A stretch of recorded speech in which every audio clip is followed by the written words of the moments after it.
Every boy and girl down in Pooh Town loved Christmas. Oh yes, they all cooked and boiled, and they made and they gave, except for old Fat Man, high up in that cave. Fat Man hated Christmas. Oh, he hated that time. He hated that music, with its rhythm and rhyme. He sat on that hill with his belly in hand, and looked at his food, all old and so bland. "Those dang Poohs and all their food," said the Fat Man, while looking about. "If I only had a decent meal," he thought. Then an idea emerged from his doubt. "Come this Christmas season, they'll cook with their heart. They'll cook with a reason. Then he said to his Doge, This Christmas Eve, when they're all sleeping tight, I'll sneak in their fridges like a ninja in the night." So he got to work, building and blocking, fixing and connecting, clicking and knocking. But he needed a disguise, so he stitched and he sewed. When he pricked his finger, he huffed and he crowed. Then he looked to his Doge, with all else in order. He knew what he was thinking, and he fled for the border.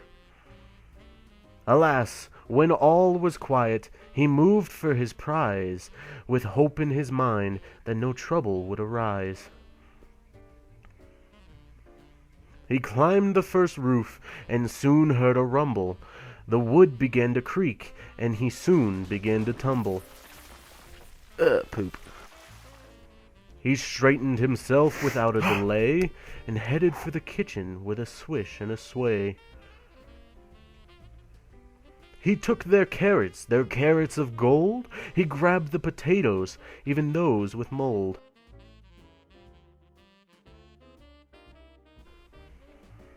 And as soon as he came, he was off to the next. Oh, those poor Poohs, and how they'll be vexed.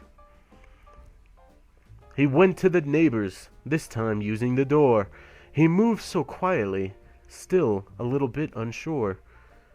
He was in and to work, when much to his surprise, he turned to be met with two soft doe eyes. Yes, it was the smallest Pooh of all, little Mindy Hoo Pooh. "Santa, why are you taking our roasted beef?" The Fat Man, thinking so quick, fired back in an instant with an answer oh so slick. "You see, little Pooh, this here feast will just never do. So I'll take it to my kitchen and make it up right. But don't worry, little Pooh, I'll have it back before morning light."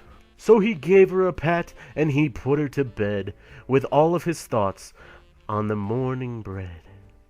With his work at an end, he moved up the mountain, the food on his sleigh, in his head he was counting.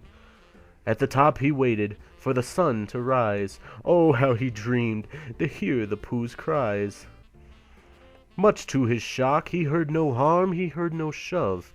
He heard them singing, and he felt their love. For the first time in his life, his belly felt full. He grabbed for the sleigh, and he began to pull.